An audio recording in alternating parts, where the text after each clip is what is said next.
In the middle of a group photo, she sneered, "Move out of the picture, your face is ruining the aesthetic." I stepped out of frame and kept walking, got in my car and drove away without looking back. Later that night, one of her friends texted me. She's still crying. Hey viewers, before we move on to the video, please make sure to subscribe to the channel and hit the like button if you want to see more stories like this. Thanks. I didn't realize I was a ghost until I looked at her Instagram grid. We had been together for 3 years, living together for 2. If you scroll back to 2023, I was there. There were selfies of us hiking, blurry photos of us eating tacos on a Tuesday, and captions that actually used my name, Mark. Mark made me soup. Mark fixed the sink. Date night with Mark. But if you scrolled up to the last 6 months, I had vanished. The transition was subtle at first. My face was replaced by her hand holding a latte. Then it was just her outfit. Then it was her solo posing in front of locations I had driven us to, eating dinners I had paid for, wearing jewelry I had bought for her birthday. The captions changed too. Gone was date night with Mark, and in its place was the vague, aspirational word salad of the wannabe influencer, chasing sunsets, manifesting abundance, soft life era. I wasn't her boyfriend anymore. I was her production crew. I paid the rent on our 2-bedroom apartment in the city, which she insisted we needed for the natural light. I paid the lease on the Audi she refused to drive because parallel parking gave her anxiety. I paid for the trips, the dinners, and the investments in her personal brand. In return, I was allowed to exist in the background, provided I didn't make too much noise or clutter up the frame of her daily vlog. Then came Julian. Elena met Julian at a content creator mixer I had encouraged her to go to because I thought it would be good for her to make friends. She came home glowing. Julian was a visionary. Julian understood the aesthetic. Julian was a photographer who shot exclusively on film because digital was too sterile. Julian was also unemployed, sleeping on a friend's couch, and had never offered to pay for a drink in his life. The first time I met him, he looked at me like I was a member of the catering staff. He was wearing oversized linen pants and enough silver rings to set off a metal detector. We were at a rooftop bar, my treat, of course. "So, Mark," Julian said, sipping the $18 craft cocktail I just put on my tab. "Elena says you work in logistics." "Supply chain management," I said. He smirked, a little condescending tilt of the head. "Right, corporate, very stable. That's good. Elena needs stability so she can fly." Elena giggled. She actually giggled. She squeezed his arm, not mine. He's so poetic, isn't he? Mark is very left-brained. He doesn't really get the artistic side of things. I took a sip of my beer. "I get that the artistic side of things costs money, Elena. Someone has to fund the flight." The air dropped out of the conversation. Elena shot me a look of pure venom, the kind that says, "Don't you dare embarrass me in front of the cool kid." "Don't be gross about money, Mark," she snapped. "It's such low vibration energy." That was the dynamic. I was the wallet, the driver, and the safety net. Julian was the muse and the validation. Over the next few weeks, Julian started being everywhere. He was at our apartment when I got home from work, brainstorming content with her. He was in the passenger seat of my car while I drove them to shoot locations on weekends. I became the third wheel in my own relationship. I tried to bring it up. I told her I felt disrespected. I told her I felt like an ATM with a pulse. She twisted it immediately. She told me I was insecure and jealous of her growth. She said Julian was gay. He wasn't. Or asexual. He wasn't. Or just like a brother. He definitely wasn't. She told me that if I loved her, I would support her dreams. And part of that dream was looking the part. "You have to dress for the life you want, Mark," she told me once, criticizing my polo shirt and jeans. "And right now, you're dressing for a life of mediocrity." I swallowed it. I swallowed it because I loved the version of her I met 3 years ago, and I kept hoping that girl was still in there, just buried under a pile of filters and hashtags. I thought if I just supported her enough, if she finally made it, she'd relax and we'd go back to normal. I was an idiot. The breaking point didn't happen in a scream. It happened on a Saturday in mid-July. Elena had been talking about the Solstice White Party for a month. It was an exclusive, invite-only event at a vineyard about 60 miles outside the city. It was the it event of the summer. Everyone was going to be there. Local influencers, brand reps, people she needed to impress. "I need you to drive," she told me 3 days before. "I want a drink, and Julian's license is suspended." "Why is Julian coming?" I asked, though I already knew the answer. "Because he's shooting the content, Mark. God, why do you have to make everything a fight? Do you want to come or not?" I should have said no. I should have stayed home, ordered a pizza, and changed the locks. But I wanted to see it. I think subconsciously, I wanted to see how far she would push it. I wanted to see if there was any limit to the disrespect. "I'll drive," I said. The day of the party, the temperature was 90 degrees. I wore a crisp white linen button-down blouse and tailored beige chinos, exactly the dress code she had specified. I thought I looked good. When I walked into the living room, Elena and Julian were already there. They looked like they belonged on a magazine cover. She was in a flowing, backless white silk dress that probably cost more than my first car. Julian was wearing a white mesh shirt and wide-leg trousers that dragged on the floor. Elena looked me up and down, her lip curled. "You're wearing that?" she asked. "It's white linen, like you said." "It looks corporate," Julian chimed in, adjusting his sunglasses indoors. "It's giving IT guy at a company retreat." Elena sighed, a heavy, dramatic exhale. "Whatever, we're late. Let's just go. But Mark, please try not to stand directly next to me when we get there until I check the lighting. I don't want to throw off the vibe." I didn't say a word. I grabbed the keys to the Audi, I carried her bag, I carried Julian's camera equipment bag because it was too heavy for him. The drive was an hour of torture. They sat in the back, I was the chauffeur. They laughed about inside jokes, gossiped about people I didn't know, and critiqued the Instagram feeds of their friends. Not once did Elena ask me how my week was. Not once did she touch my shoulder or look at me in the rearview mirror with anything other than impatience. We arrived at the vineyard. It was beautiful. Rolling hills, white tents, expensive cars lining the gravel drive. I parked the car, I got out, and opened the door for her. She didn't say thank you. She stepped out, adjusted her dress, and immediately turned to Julian. "The light is perfect right now," she said, grabbing Julian's arm. "Let's go to the main entrance before it gets crowded." They walked ahead, I followed, holding her purse and Julian's backup lens. We made our way to the step and repeat, a massive floral wall set up specifically for photos. There was a line of people waiting. When it was our turn, Elena handed her phone to the professional photographer hired for the event. "Okay, Julian, get in here," she squealed. Julian slid in next to her. They posed. Blue steel, pouty lips, laughing candidly at nothing. Flash, flash, flash. Then the photographer looked at me. "Does the gentleman want to join?" Elena hesitated. I saw the calculation in her eyes. She looked at Julian, then at me. "Sure," she said, her voice tight. "Come on, Mark." I stepped in. I stood next to her, putting my arm around her waist. The waist of the woman I had lived with for 2 years. The woman whose rent I paid. I smiled. Elena stiffened. She leaned away from me, towards Julian. The photographer raised the camera. "Wait," Elena said, her voice sharp. She held up a hand. She turned to me. There was no warmth in her eyes, no love, just cold, filtered vanity. "Mark, can you actually move?" she said, loud enough for the 10 people in line behind us to hear. "You're crowding the shot." "I'm just standing next to you," I said calmly. She rolled her eyes. "Yeah, and it looks cluttered. The aesthetic is ethereal and you look stiff. Just move out of the picture. Your face is ruining the aesthetic. Just stand behind the camera, okay? You can hold my purse." Julian snickered. A hand covered his mouth, but I saw the smile. The people in line shifted uncomfortably. I looked at her, really looked at her. I saw the heavy makeup settling into the lines of her face. I saw the desperation to be liked by strangers. I saw the absolute hollowness of a woman who would humiliate her partner for 40 likes on an app. "You want me out of the picture?" I asked. My voice was steady. "Yes, Mark. God, just go." She waved her hand at me, a shooing motion, like I was a stray dog. Something inside me clicked. It wasn't anger. It was the sound of a heavy chain finally snapping. "Okay," I said. I stepped out of the frame. "Finally," she muttered, turning back to the camera and putting on her fake smile. "Okay, Julian, ready?" I didn't go behind the camera. I didn't take her purse. I set my bag down on the grass next to the photographer's foot, and I just kept walking. I walked through the garden, past the bubbling fountains and the tables set with expensive crystal. I didn't run. I didn't stop. I walked with the brisk, purposeful stride of a man who had realized he was at the wrong meeting. I reached the valet stand at the front of the estate. The kid behind the podium looked up, surprised. The party had barely started. Nobody was leaving yet. "Leaving so soon, sir?" he asked, taking my ticket. "Yeah," I said, handing him a $20 bill. "Emergency. Can you get it quick?"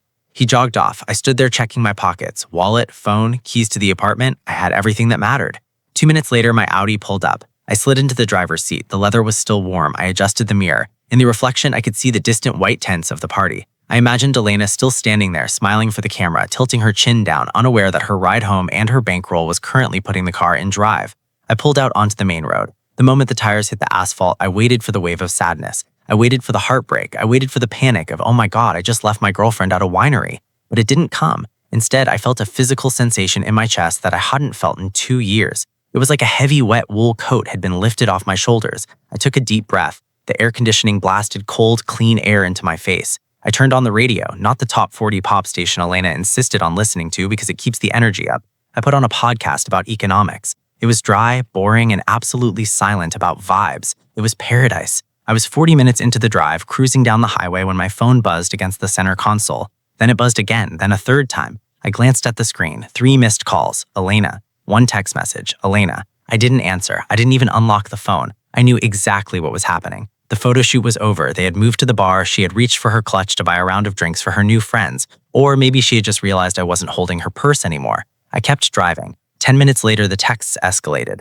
Elena, where are you? Elena, stop joking around. Come back. Julian needs to charge his camera. Elena, Mark, seriously, you're embarrassing me. Where did you go?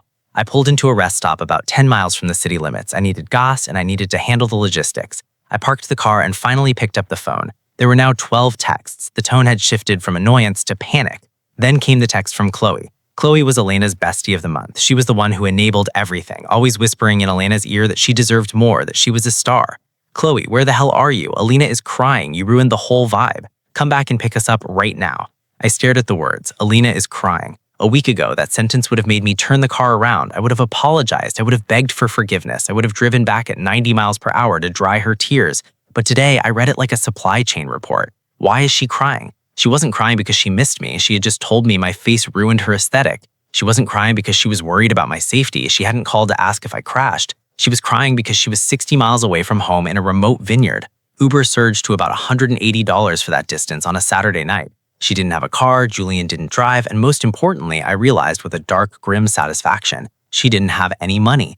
I had given her a supplementary credit card on my Amex account for emergencies. She used it for Sephora and brunch. That card was in the purse I had left on the grass. I opened my banking app. Status active. Recent pending charge $0. I tapped the Manage Cards tab. I selected Elena, supplementary. Freeze card, yes. Report lost/stolen, yes. Reason, user no longer authorized. The card was dead. I went back to Qley's text. I typed my reply slowly, making sure every word was accurate. Me. She told me I was ruining the picture, so I removed myself from the picture. I'm almost home. Tell Julian to call an Uber. I'm sure he has the funds. I hit send. Then I did something I should have done months ago. I went to my contact list. Elena, block caller. Qley, block caller. Julian, block caller. I put the phone down, filled the tank with premium gas, and bought a black coffee. When I got back to the apartment, the silence was beautiful. It was 7 p.m. If they managed to get a ride, it would take them at least 90 minutes to get back. Probably longer if they had to wait for a car that would accept a ride that long at Uber.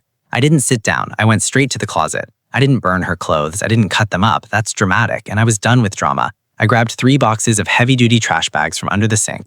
I went into the bedroom. I swept her skincare products off the vanity into a bag. I pulled her clothes off the hangers, the silk dresses, the aesthetic neutrals, the designer coats I had bought her, and stuffed them into bags. Shoes went into a separate bag. I worked efficiently. Bedroom, bathroom, living room. I took down the vision board she had put up in the hallway. I took down the ring light she left set up in the corner of the living room. By 8:30 p.m., there were 12 large black trash bags sitting in the hallway outside our apartment door. I didn't put them in the dumpster. I wasn't throwing them away. I was just evicting them. I went to the router. I held down the reset button. New network name, 404 not found. New password, complex string only I knew. I sat down on the couch. The apartment looked bigger. It looked cleaner. It looked like my apartment again. My phone buzzed. It was a notification from my bank app. Transaction declined. Uber Technologies. Amount $192.50. Card ending in 402.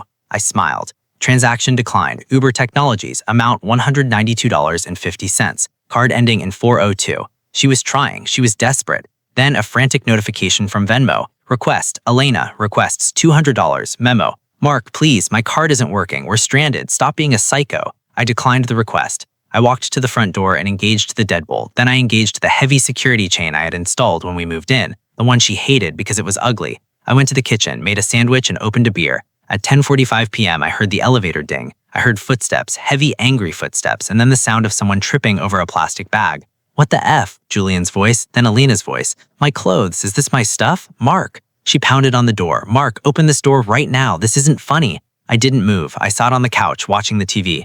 Mark, I know you're in there. The Wi-Fi's down. My card didn't work. Julian had to call his mom to pay for the Uber. Do you have any idea how humiliating that was? Humiliating, that was the word. I walked to the door. I didn't open it. I spoke through the wood. You have your stuff, Elena, I said. You have Julian and you have the aesthetic. You don't have an apartment anymore. My name is on the lease. You're not listed as a tenant. You can't do this, she screamed. She was definitely crying now. Real tears, panic tears. Where am I supposed to go? Go to Julian's, I said. He's a visionary. I'm sure he has a vision for where you're sleeping tonight. He lives on a couch, Mark. He doesn't have a room. Sounds like a logistics problem, I said. Good night, Elena. I walked back to the bedroom, put in my noise-canceling earplugs, and turned off the light. She pounded for another 20 minutes. Eventually, I heard the elevator ding again, followed by the sound of dragging plastic bags. I slept like a baby. The first month of silence was the loudest month of my life. I didn't hear from Elena directly, at least not in a way that required a response. I had locked down my digital perimeter, number changed, socials private, email filters set to send anything with her name directly to a folder marked trash. But the silence wasn't empty. It was filled with the frantic scratching sounds of someone realizing the walls were closing in.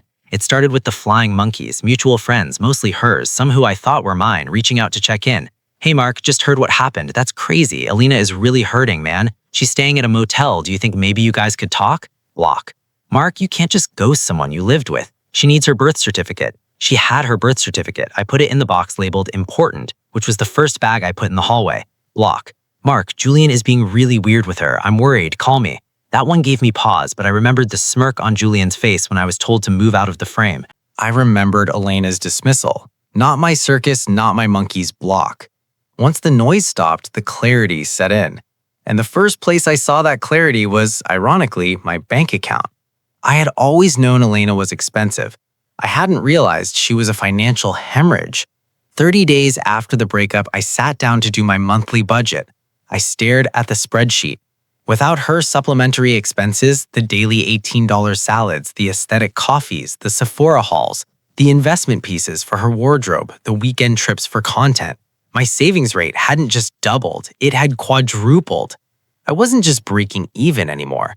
I was banking nearly $3,000 a month that used to vanish into the void of her brand. I upgraded my gym membership to the tier with the sauna. I bought a new espresso machine, a nice industrial-looking chrome one that Elena would have hated because it looked too masculine. I started dressing better, not for an aesthetic, but for myself. I felt lighter. I slept 8 hours a night.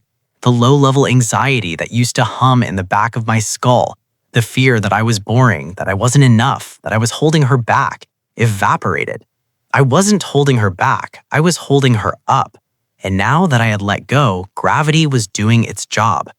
3 months passed. I was at a coffee shop near my office reading a book when I ran into Sarah. Sarah was one of the few friends of Elena's who had a real job, nursing, and had always treated me with respect. I tried to duck behind my book, but she saw me. Mark! I lowered the book. Hey, Sarah. She looked at me, surprised. Wow, you look great.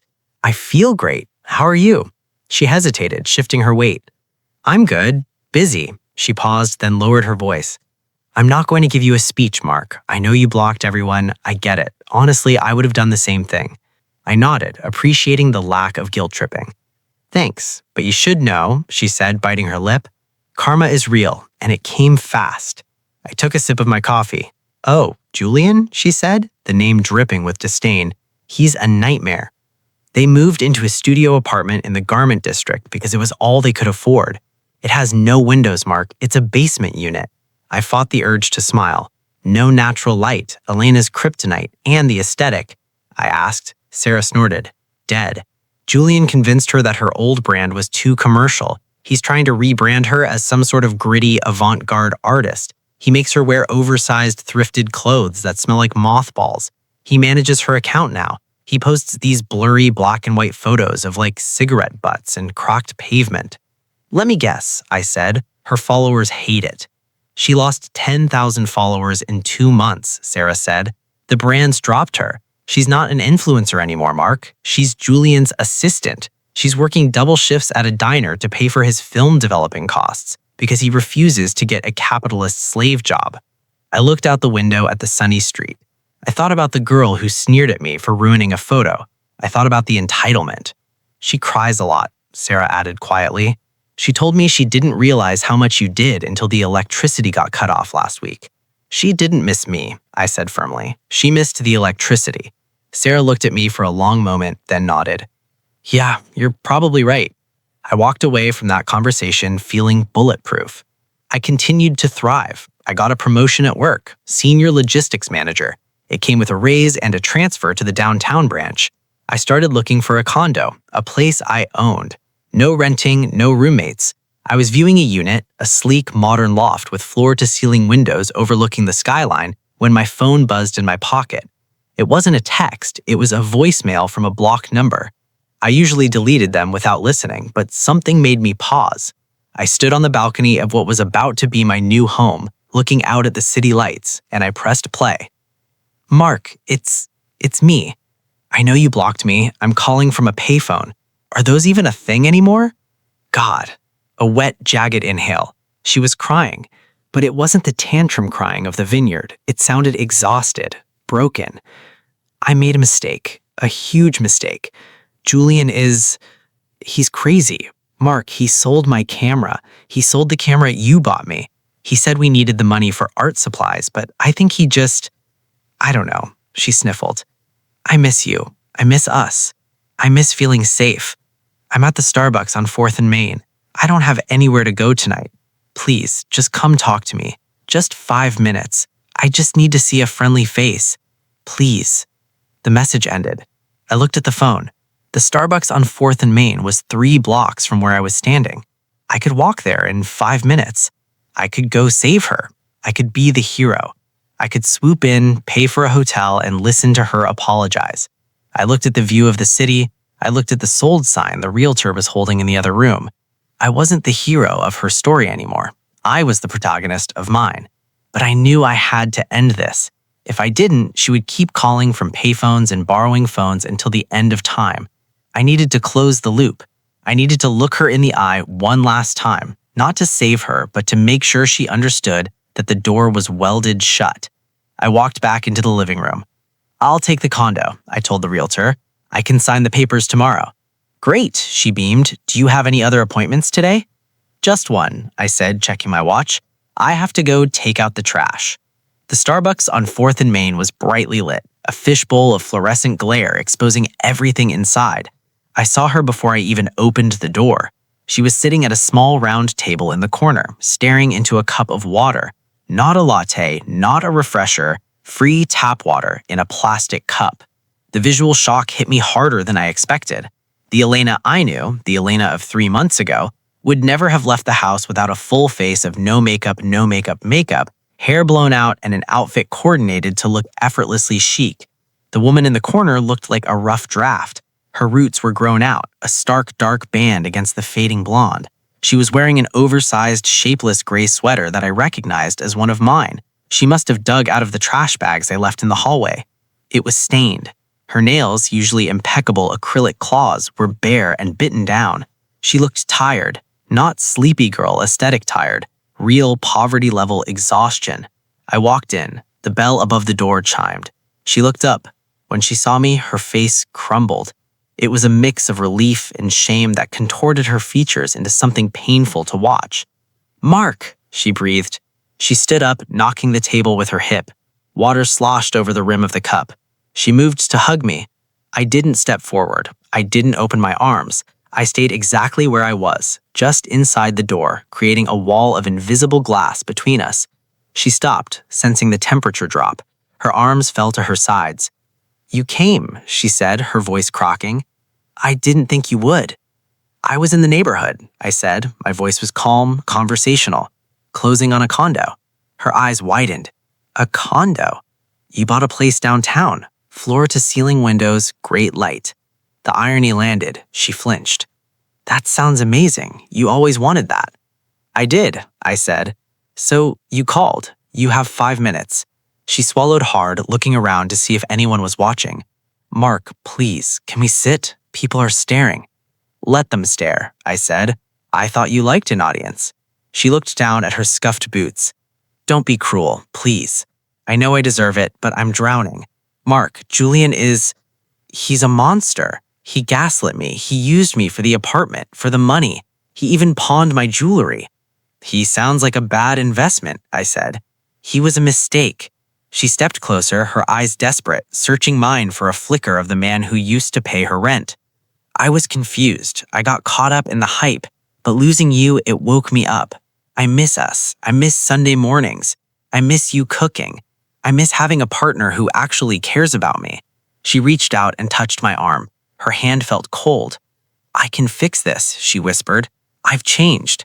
I'm done with the influencer stuff. I just want to be with you. We can start over. I can move into the new place and I'll get a real job. And I looked at her hand on my sleeve, the sleeve of a tailored cashmere coat she had never seen before. I gently but firmly removed her hand. No, I said. Mark, Elena, stop. I looked her in the eye. You don't miss me. You missed the safety. You missed the infrastructure. You burned the bridge, and now that you're cold, you want to come back to the fire. That's not love. That's survival. It is love, she insisted, tears spilling over now, cutting tracks through the grime on her cheeks. We looked so good together, Mark. We were a team. We fit. I laughed. It was a short, dry sound. We fit. I took a half step back, looking her up and down, mirroring the exact way she had looked at me at the winery. I let my gaze linger on the stained sweater, the messy hair, the desperate posture. Look at us, Elena, I said softly. I gestured to myself. Clean, successful, calm. Then I gestured to her. Chaotic, broken, frantic. I'm moving into a new phase of my life, I said, using the word she had once used to justify Julian. I'm curating a life of peace, stability, integrity. I leaned in closer, dropping my voice so only she could hear the final edit. And, to be honest, you just don't fit the aesthetic anymore. Her mouth opened, but no sound came out. The echo of her own superficial cruelty bounced back and hit her square in the chest. She stood there, stunned, realizing that the weapon she had used against me had been turned around. Mark, she whispered, horrified. Good luck, Elena, I said. I hear the diner is hiring for the night shift. I turned around. Mark, you can't just leave me here, she shrieked, her voice rising to that familiar, demanding pitch. I have nowhere to go, Mark. I pushed open the door and stepped out into the cool evening air. I didn't look back, not at the window, not at her reflection in the glass. I walked down the street toward my new life, and for the first time in 3 years, the picture was perfect. Thanks for watching. Make sure to subscribe to the channel and hit the like button. What do you think about this story? Share it in the comments.